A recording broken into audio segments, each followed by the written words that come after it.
Muchas gracias por asistir a esta charla. El día de hoy vamos a hablar sobre la coinfección de tuberculosis y COVID-19. Esta es la segunda fase del proyecto Lungs Party, en donde vamos a tener invitados de Buenos Aires, Argentina, a los doctores Cecilia Vanzetti, Carolina Sago, Pablo Kushner y Andrés Vilela. Espero sea de su agrado. Recuerden que si tienen alguna duda al finalizar la charla, pueden realizarla ya sea a través del chat del Zoom o abren su micrófono directamente y le preguntan a los doctores. Entonces, doctora, si tiene quiere decir algo, ya pueden empezar, adelante. Bueno, sí, vamos a empezar. En principio, agradecerles la convocatoria. Estamos muy contentos de poder participar en un evento para otro país, para Ecuador, y bueno, nada, se dio todo bastante increíble el tema del contacto por Facebook y todo lo demás, y bueno, terminamos dando una charla para ustedes, para estudiantes, la verdad que es muy lindo, muy gratificante. En principio quiero agradecer al jefe de nuestro servicio, el doctor Andrés Vilela, que se encuentra acompañándonos hoy, y a la doctora Salvo, Carolina, y al doctor Pablo Kushner, que son compañeros médicos de planta del mismo servicio, en donde nosotros trabajamos todos los días y a partir del cual salió este trabajo que les vamos a comentar ahora a ustedes. Y ahora, bueno, vamos a comenzar un poco con las características del trabajo y a comentarles un poquito esto. Se ve bien la pantalla, ¿no? Sí, doctora, gracias. Perfecto. Bueno.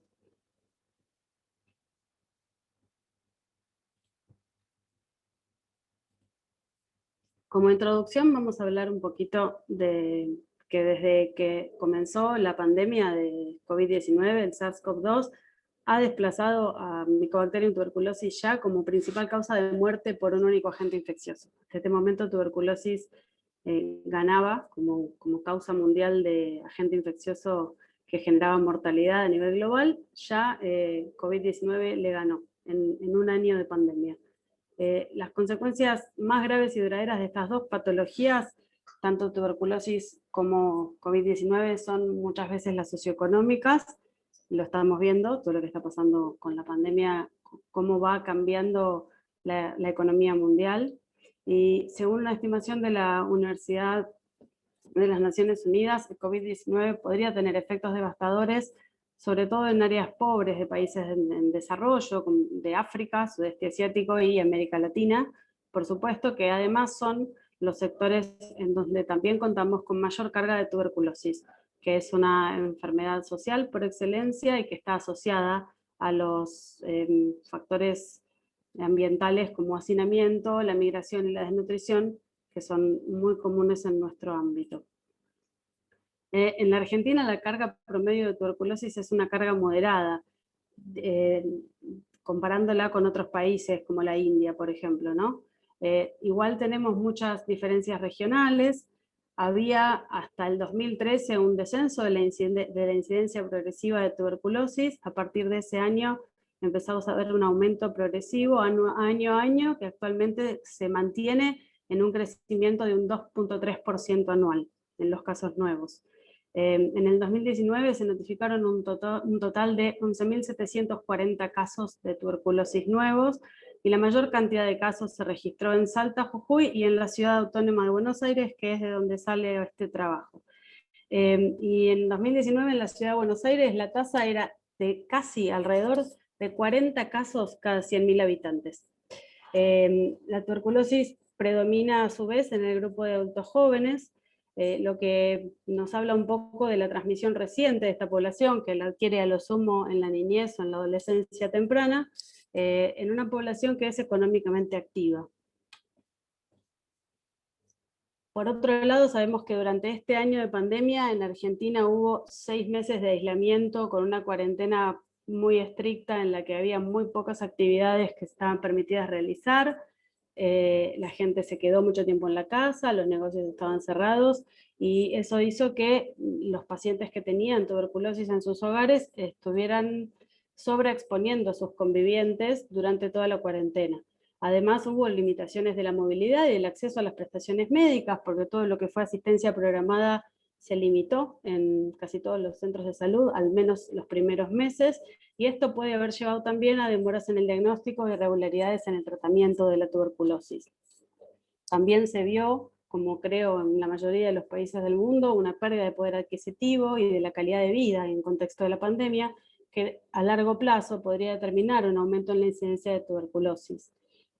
Tanto Mycobacterium tuberculosis como SARS-CoV-2 transmiten por vía erógena, se localizan a nivel pulmonar, se pueden presentar con cuadros respiratorios muy específicos o cuadros más inespecíficos y poco llamativos, y comparten los mismos determinantes de salud y tienen los mismos factores de riesgo, tanto para ser adquiridos como para la mala evolución, el hacinamiento, la pobreza, la desnutrición, la obesidad, la diabetes, etc. Teniendo en cuenta la alta prevalencia mundial y local de tuberculosis y de la pandemia COVID-19, por supuesto que es posible pensar que puede existir coinfección en los pacientes. Independientemente de la probable asociación temporal entre COVID-19 y tuberculosis, ambas pueden tener un efecto sinérgico y generar un impacto social y económico en los pacientes en todo el mundo. Nuestro objetivo es presentar en este trabajo una serie de casos de pacientes internados en nuestro hospital donde se confirmó la coinfección por estos patógenos. Esta es la cita bibliográfica del trabajo publicado. Y vamos a hablar ahora un poquito de los casos clínicos. El primer caso es una paciente femenina de 33 años, oriunda de Bolivia, pero que reside en la ciudad de Buenos Aires, con antecedentes de obesidad, que ingresó por una neumonía de moderada gravedad, por extensión e hipoxemia, que tenía una imagen radiológica con una opacidad en el vértice pulmonar derecho, muy marcada, y que nos hizo pensar primeramente en tuberculosis, pero que tuvo un hisopado nasofaringeo con método de PCR en tiempo real positivo para SARS-CoV-2, o sea, con un hisopado para COVID positivo.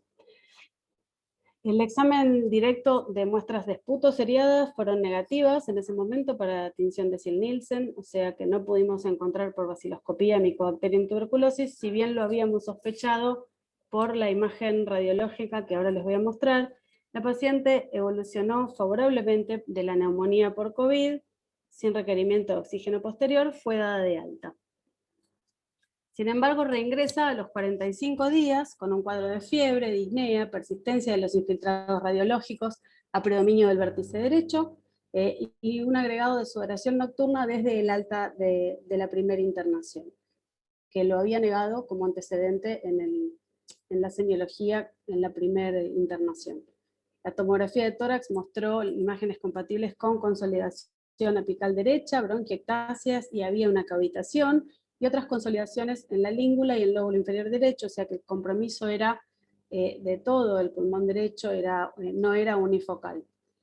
Por tal motivo le volvimos a hacer un hisopado para SARS-CoV-2, en este caso fue no detectable, uno de los diagnósticos diferenciales era que tuviera una reactivación de la enfermedad, era muy pronto para una reinfección por COVID, y en este contexto le repetimos la vaciloscopía seriada, y en este caso la tinción de Ziel-Nielsen fue positiva, y ahí pudimos objetivar los bacilos ácido alcohol resistentes. El cultivo de esputo que le habíamos pedido previamente en la internación anterior, que la paciente no había retirado, había desarrollado Mycobacterium tuberculosis, sensible a isoniazida y rifampicina, por ende empezó las 4 drogas, y además hicimos serologías de HIV, hemocultivos y cultivos de gérmenes comunes, de esputo, todos fueron negativos, o sea, no pudimos encontrar ninguna otra coinfección. Esta es la radiografía de la paciente en la segunda internación, donde si bien se ve que tiene un compromiso intersticial bilateral, es a predominio del pulmón derecho, donde tiene un poco de pérdida de volumen respecto del campo contrario, tiene intersticio y tiene el infiltrado a predominio del vértice. Esto fue lo que nos hizo pensar en primer momento en tuberculosis, y si bien no la encontramos en la primera internación, la encontramos en la segunda. Nuestra composición de lugar con esta paciente es que probablemente cuando cursó la neumonía por COVID e hizo el tratamiento con corticoides y oxigenoterapia, nosotros generamos algún tipo de alteración de la respuesta inmune que desencadenó que se pusiera más sintomática desde la tuberculosis, digamos, que terminara poniéndose más florida del cuadro de tuberculosis que la lesión pulmonar ya la tenía, pero que no le generaba tantos síntomas. El segundo caso se trata de un varón de 34 años, también argentino, este es argentino, residente en la Ciudad de Buenos Aires, que tenía múltiples antecedentes patológicos, consumo de drogas ilícitas, tabaquismo severo, era expresidiario, tenía antecedentes de un diagnóstico de tuberculosis pulmonar con un tratamiento incompleto 2 años antes. Él ingresó con una neumonía, con hipoxemia leve, y en este contexto, si bien no tenía un cuadro muy localizado que nos hiciera pensar en tuberculosis a priori, por la hipoxemia y por el antecedente de tuberculosis, le hicimos hisopado para COVID y también buscamos la tuberculosis. En este paciente, en la primera internación, los hisopados para SARS-CoV-2 fueron no detectables. Los repetimos en 2 determinaciones, fueron negativos. El paciente cumplió tratamiento para una neumonía de la comunidad. Seguimos estudiando la tuberculosis, pedimos vaciloscopías seriadas que fueron negativas y derivamos las muestras a cultivo que quedaron pendientes porque, como sabemos, demoran más tiempo. Cumplió antibióticos convencionales para gérmenes de neumonía de la comunidad, ampicilina sulbactam, evolucionó favorablemente y se fue de alta. Reingresó a los 30 días y en este momento, a los 30 días de la primera internación, sí refería un contacto estrecho con un caso confirmado de COVID-19 y refería además de que desde su alta anterior había mejorado algunos días, pero después había estado sintomático respiratorio, o sea, teniendo tos y expectoración por más de 2 semanas, y había agregado fiebre y disnea los últimos días, 2 o 3 días antes de la consulta, se había puesto más sintomático. En este contexto se realizó el hisopado para SARS-CoV-2 y vino detectable, fue positivo, entonces diagnosticamos COVID-19 moderado probablemente, y además derivamos una muestra para PCR porque en este momento el paciente tenía progresión de los infiltrados radiológicos respecto a lo que habíamos visto en la primera radiografía. En esa PCR, que es el GeneXpert, que detecta determinadas secuencias de genoma de Mycobacterium tuberculosis, además de las principales mutaciones que determinan si hay o no resistencia a rifampicina, pudimos encontrar Mycobacterium tuberculosis, o sea que pudimos hacer diagnóstico de las 2 enfermedades al mismo tiempo. Por supuesto lo estudiamos para detectar si tenía otras causas de inmunosupresión, no tenía HIV, no tuvo enfermedad con diseminación hematógena de ningún germen común, los hemocultivos fueron negativos, los cultivos de esputo también, para gérmenes comunes. Posteriormente después confirmamos además el rédito de la micobacteria con un cultivo para micobacterias que fue positivo y que dio sensibilidad a rifampicina e isoniazida.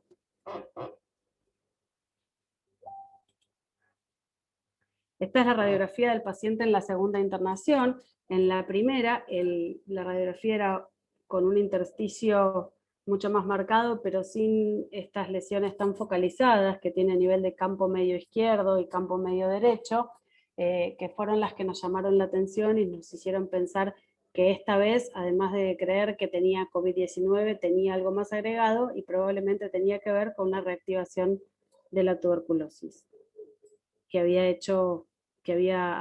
cuyo tratamiento había abandonado. Y el tercer caso es un paciente de 17 años, de sexo masculino, argentino, residente de la Ciudad de Buenos Aires, que refiere antecedentes de hacinamiento y de descenso ponderal involuntario en los últimos meses, que ingresó para estudio de sospecha de tuberculosis pulmonar porque tenía una radiografía con un extenso compromiso pulmonar bilateral, predominio de campos medios y superiores izquierdos, e insuficiencia respiratoria y un cuadro febril. Por supuesto que pensamos que podía tener COVID porque en plena pandemia todos los pacientes son hisopados y pueden tener COVID hasta que se demuestre lo contrario, pero la realidad era que nuestro diagnóstico principal era una sospecha de tuberculosis y pensábamos que el hisopado podía ser negativo. Hicimos radiografía, que tenía un patrón intersticial bilateral, signos de atrapamiento aéreo y un infiltrado confluyente en el campo medio izquierdo. Sin embargo, a pesar de que pensábamos que probablemente no tuviera COVID, el hisopado para SARS-CoV-2 fue detectable. Y en este caso nos explicábamos un poco más de un paciente que no conocíamos previamente, como se había pasado con los dos anteriores, la presencia de bastante hipoxemia y de compromiso sistémico que tenía el paciente cuando ingresó en la coinfección. A las 48 horas recibimos además resultado de baciloscopía directa, porque además del hisopado nosotros creíamos que tenía tuberculosis por la radiología. Fue positivo, dio rédito para Mycobacterium tuberculosis en el directo, y además también hicimos la PCR, que nos permitió saber rápidamente que era un germen sensible a rifampicina. Lo estudiamos descartando HIV y descartando infecciones por gérmenes comunes, y el cultivo después también para micobacterias determinó que se trataba de Mycobacterium sensible a rifampicina y isoniazida, permitiéndonos hacer un tratamiento con esquema clásico.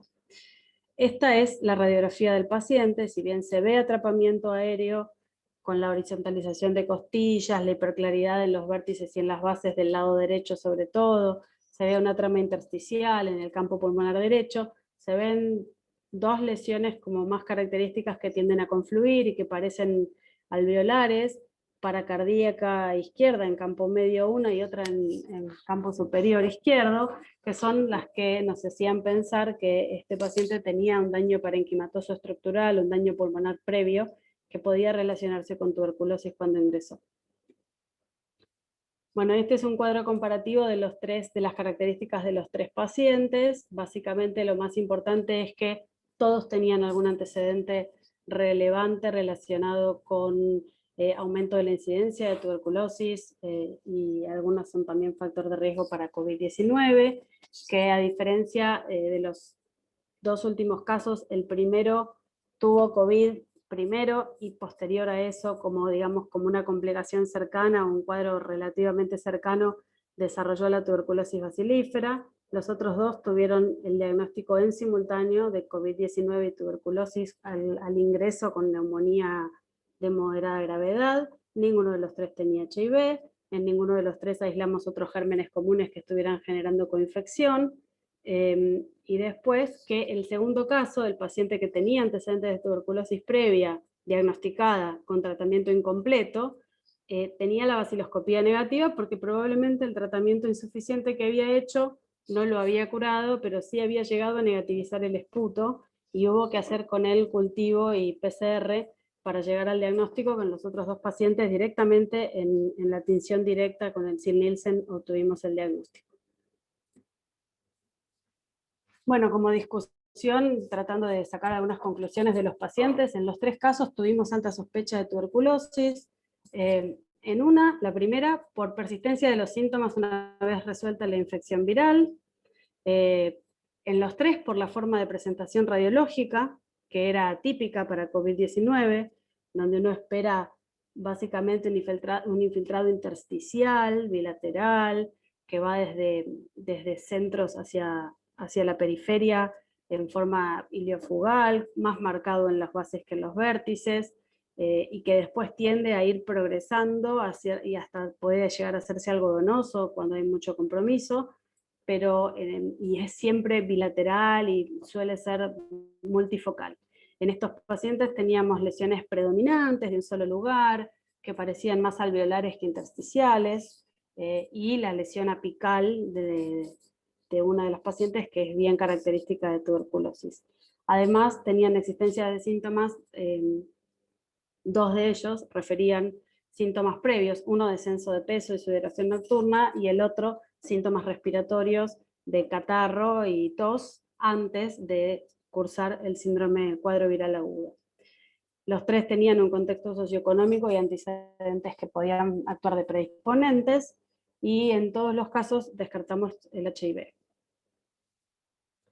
Por otro lado, lo bueno de los casos es que no revistieron mayor complejidad en el diagnóstico, porque obtuvimos el diagnóstico rápidamente por métodos directos con estudio del esputo, en dos de ellos con baciloscopía directa y en otro con PCR, después los confirmamos con cultivo, pero ese método directo y rápido permitió, en principio, gastar menos dinero porque es un método más económico, que el cultivo, y por otro, tomar decisiones más rápidas que cuando uno guarda el cultivo de micobacterias sabe que por lo menos tiene 30 días de demora. A pesar de que había un abandono de tratamiento, un paciente en el medio, ninguno tenía resistencia a isoniazida y rifampicina, y los 3 tuvieron hisopados positivos para SARS-CoV-2. Los 3 pacientes recibieron tratamiento con corticoterapia y oxigenoterapia. La primer paciente previo al diagnóstico de tuberculosis, los otros 2 pacientes en forma sincrónica.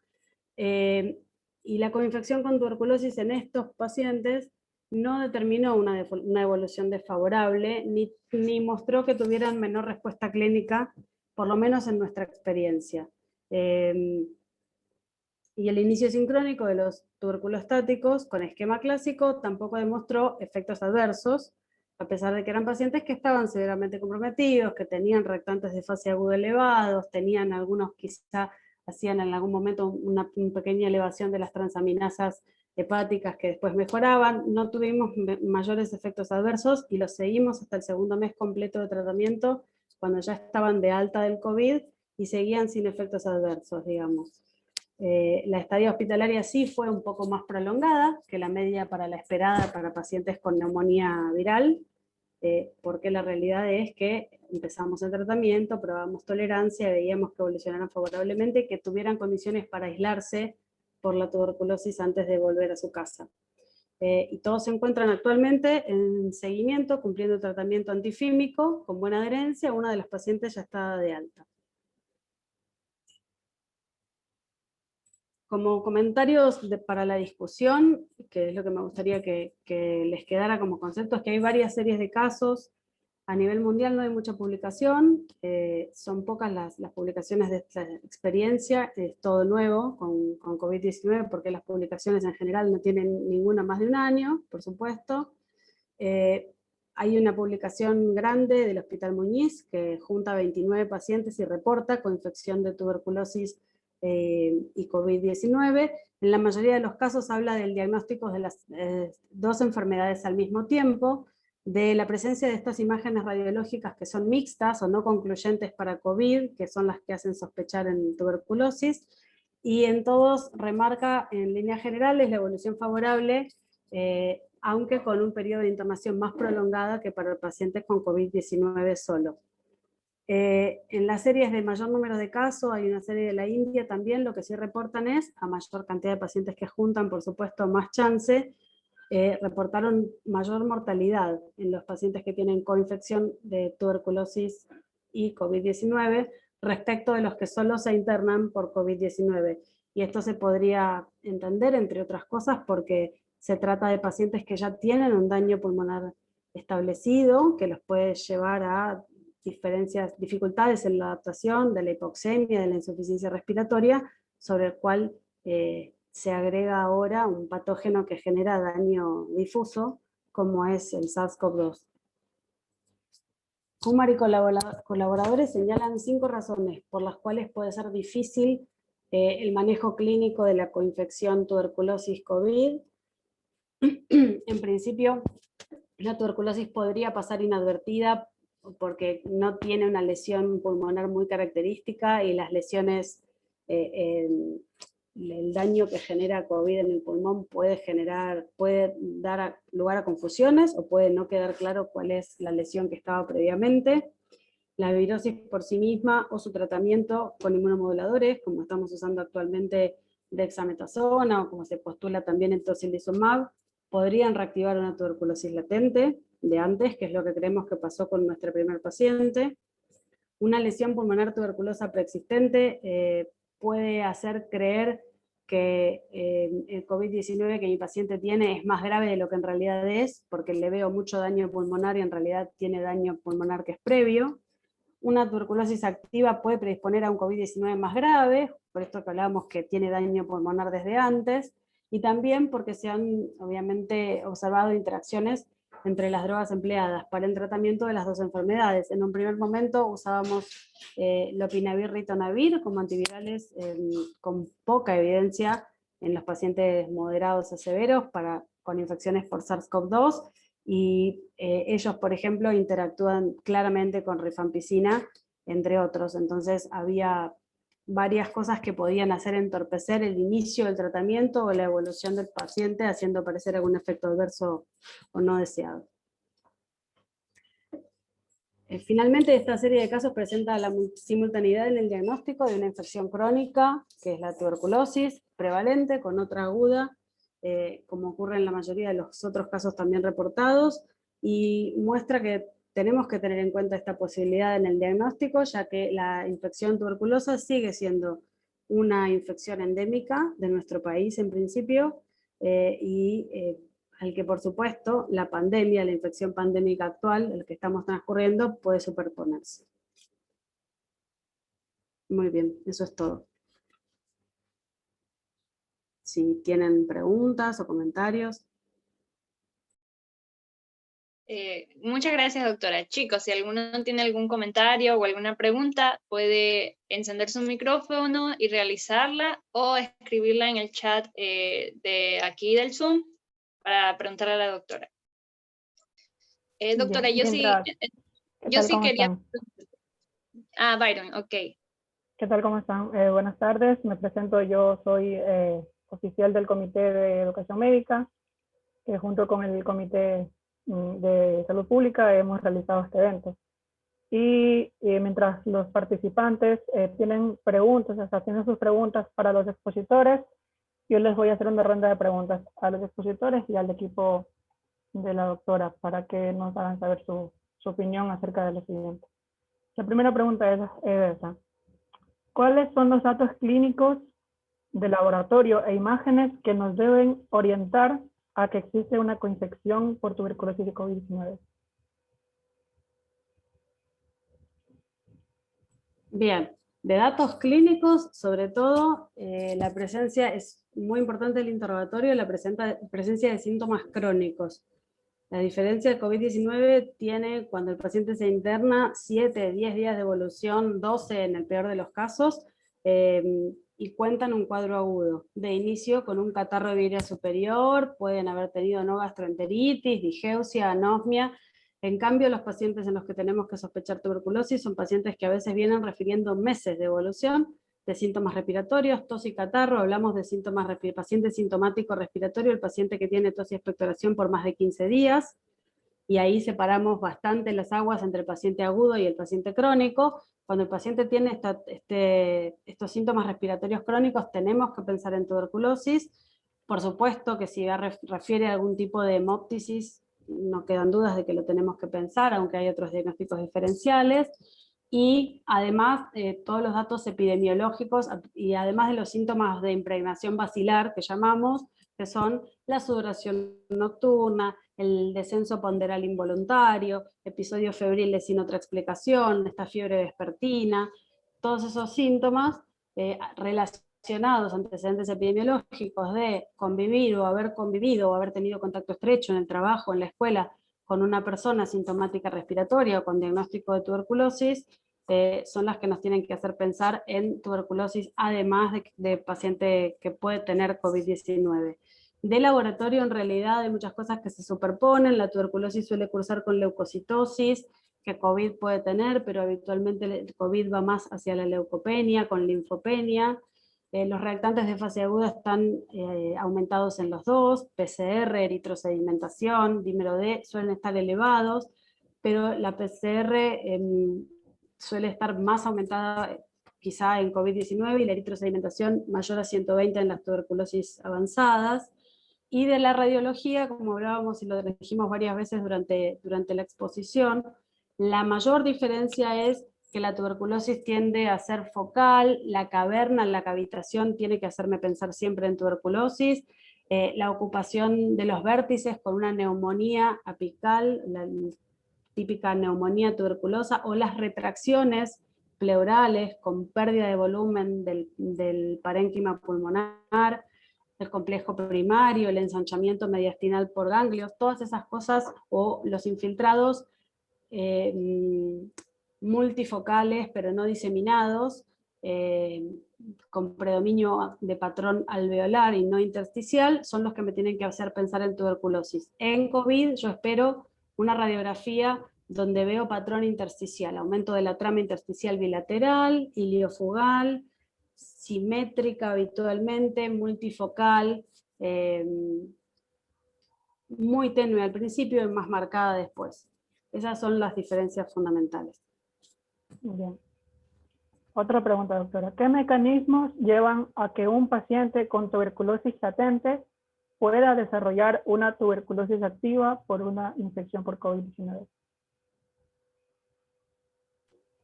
Mira, eso se está estudiando todavía, pero mecanismos postulados hay un montón. En realidad, todo el trastorno de inmunomodulación que genera el mismo COVID y que tiene como consecuencia que algunos pacientes se presenten con neumonías severas y otros con cuadros muy leves, es el mismo que se postula para la tuberculosis. O sea que, sobre todo, además, la intervención médica con tratamiento con inmunomodulación, por medio de corticoides, tocilizumab, otros en algún momento estuvieron postulados, que van directamente a alterar el interferón y la cascada inflamatoria, pueden tener que ver con que a posteriori ese trastorno de la inmunidad celular desarrolle, pase una tuberculosis latente a una tuberculosis activa. Como pasa también con otros factores de riesgo que el paciente puede tener, la desnutrición severa, otras infecciones, que el paciente contraiga HIV, que el paciente contraiga una anemia muy marcada, son cosas que pueden llegar con el tiempo por trastornos de la inmunidad celular, sobre todo, a progresar una tuberculosis latente en tuberculosis activa. Bien, desde el punto de vista terapéutico, de manera sencilla y esquemática, ¿cómo usted explicaría el tratamiento adecuado de una coinfección entre COVID y tuberculosis? El tratamiento es, en realidad, apuntado a las dos patologías. Muchas veces la tuberculosis no reviste urgencia en el inicio de tratamiento, pero en estos pacientes en los que tenemos insuficiencia respiratoria, hipoxemia severa, uno no puede darse el lujo de retardar el inicio del tratamiento porque uno no sabe cuánto de respuesta inflamatoria está generando COVID y cuánto de respuesta inflamatoria está generando Mycobacterium tuberculosis. Es cierto que no nos gusta poner corticoides y tratar tuberculosis al mismo tiempo, pero la realidad es que por lo menos a priori no hay evidencia de que estas dosis de corticoides en estos pacientes sean contraproducentes, sino todo lo contrario. Está en todos lados. Lo que se postula por el momento es tratar las dos patologías. Eso es, digamos, lo fundamental. La oxigenoterapia siempre, los antifímicos en cuanto el paciente tenga tolerancia oral o yo pueda iniciarlos por vía enteral. Si son pacientes que están moderadamente comprometidos, como los que podemos tener en sala, desde el inicio pueden hacer la antibiótico-terapia si es que la requieren. En algunos casos vienen a veces de guardia con antibióticos empezados por sospecha de una sobreinfección bacteriana, el corticoide por supuesto, la oxigenoterapia y las 4 drogas desde el momento en el que tenemos el diagnóstico de confirmación. Bien. Sabemos que al menos para COVID-19 tenemos ciertos criterios de alta. Por ejemplo, en un COVID leve son 10 días a partir de los síntomas y al menos 24 horas sin fiebre. Bien, entonces partiendo de esto, le pregunto a usted, ¿cuáles serían los criterios de alta en un paciente que tiene una coinfección por COVID y tuberculosis? Básicamente lo mismo, porque si bien uno espera que en tuberculosis el síndrome febril puede ser más prolongado, uno va habitualmente a prolongar la internación y a esperar que la curva térmica mejore o que haya pirexia, justamente porque si uno se mantiene o es medio permisivo con la curva térmica y se la quiere atribuir a tuberculosis, uno no puede estar seguro si es un COVID que está evolucionando bien y la fiebre es solo tuberculosis o si son los dos factores. Entonces habitualmente se los deja hasta ver que la curva térmica mejora en el peor de los casos o que el paciente mantiene apirexia, eso es igual. No hay un límite de tiempo con tuberculosis, uno sabe que habitualmente a los 5 días de inicio de tratamiento uno ve cierta mejora clínica, pero para decir que la vaciloscopía negativiza, que la fiebre deja de aparecer, habitualmente no pasan menos de 10 a 15. Sin embargo, uno puede empezar el tratamiento si el paciente está estable clínicamente, deja de hacer fiebre o mejora la curva térmica, baja de 38,5, 39 a un 37,5, cuadros picos subfebriles, y está bien clínicamente, puede irse de alta. No estamos, nosotros por lo menos, si el paciente está en condiciones de hacer un aislamiento domiciliario con un barbijo N95, podríamos darle de alta igual, aunque se mantuviera bacilífero, que es otra de las cosas que antes se hacía, digamos. Si el paciente no puede mantener el aislamiento en el domicilio, por supuesto que se tiene que quedar internado hasta que negativiza la baciloscopía. Muy bien, desde el aspecto social, ¿cuáles son las complicaciones a mediano y a largo plazo que podría provocar esta coinfección? Bueno, la más importante y la más temida son las secuelas respiratorias, la fibrosis pulmonar, las cicatrices pulmonares con disminución de la capacidad pulmonar, la patología restrictiva, que puede ser que el paciente quede con disnea, que quede con requerimiento de algún tipo de aerosol terapia o incluso de oxígeno suplementario cuando ha tenido compromiso masivo por COVID-19, más las lesiones pulmonares por tuberculosis. Y bueno, y a nivel social, todo lo que tiene que ver con los trastornos por faltas al trabajo, ¿sí? Toda la parte económica del paciente que se tiene que quedar en la casa hasta que negativiza la baciloscopía. Muchos de estos pacientes trabajan en forma informal y tienen que justificar la falta y tienen que tratar de volver lo antes posible al trabajo, porque si no pierden el trabajo, son reemplazados. Muchos no tienen ningún tipo de seguro ni sostén, con el cual el paciente muchas veces la misma tuberculosis lo lleva al desempleo y a empeorar sus condiciones de vida. A largo plazo, habitualmente la tuberculosis en el paciente joven es una patología que no genera demasiadas secuelas. Uno ve la secuela pulmonar, si la estudia, ve la bronquiectasia, ve la cavitación cicatrizada, pero no son pacientes que tengan demasiados síntomas cuando son jóvenes y no tienen compromiso tan extenso. Lo mismo con COVID-19, la tendencia a la fibrosis y a la oxígeno dependencia la vemos quizá más en los pacientes más mayores. No quiere decir que no la puedan tener, no la hemos visto tan extensa. Bien, según la OPS, si el número de personas con tuberculosis detectadas y tratadas cayera entre un 25 y un 50% durante un periodo de 3 meses, podría haber entre 200.000 y 400.000 muertes por tuberculosis en exceso al año, lo que eleva el total a alrededor de 1,6 a 1,8 millones de muertes por tuberculosis. ¿Qué comentario le merece este dato que arroja López? La verdad que la mayor reflexión que me lleva es a dos cosas. Una, que no deja de ser la tuberculosis una enfermedad relacionada con los determinantes de salud, entre ellos la pobreza, las condiciones socioeconómicas, el hacinamiento, el acceso a la salud en sí mismos, por lo cual los países en vías de desarrollo, como bien dice la OPS, tenemos las de perder por nuestras situaciones socioeconómicas particulares, y por otro, la importancia de la vacunación con la BCG, que previene, digamos, las formas graves y diseminadas de tuberculosis, que en nuestro país es obligatoria, pero hay países donde no es obligatoria y el acceso a la vacuna no está garantizado, y es una de las pocas medidas de prevención que tenemos, además de mejorar las condiciones sanitarias y sociales de la población. Bien, yo creo que después de su intervención y sus respuestas muy aclaratorias, no me queda nada más que agradecer por todo lo que nos ha dado usted desde Buenos Aires, y también, sobre todo, a todo su equipo que hicieron un gran trabajo en este tipo de circunstancias que muchas veces, la verdad que para nosotros también fue muy difícil, porque no es un tema que sea tan estudiado, la verdad. Así que le agradecemos mucho. No, por favor. Gracias a ustedes por la convocatoria.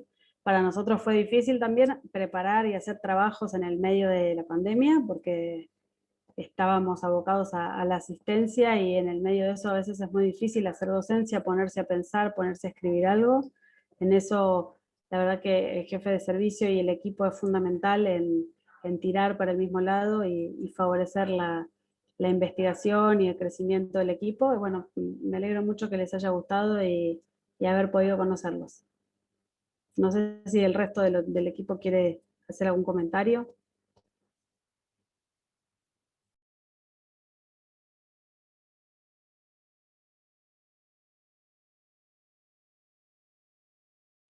Bueno, me parece que están todos bien. ¿Alguna pregunta más?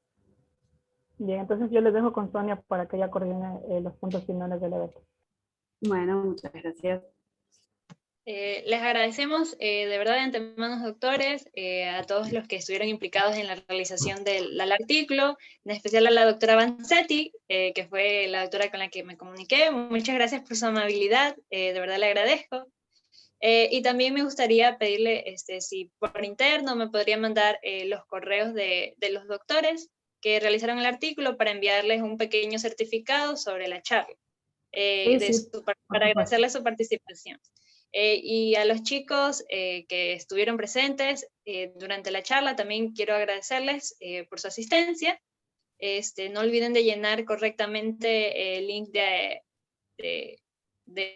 retroalimentación que después se va a enviar.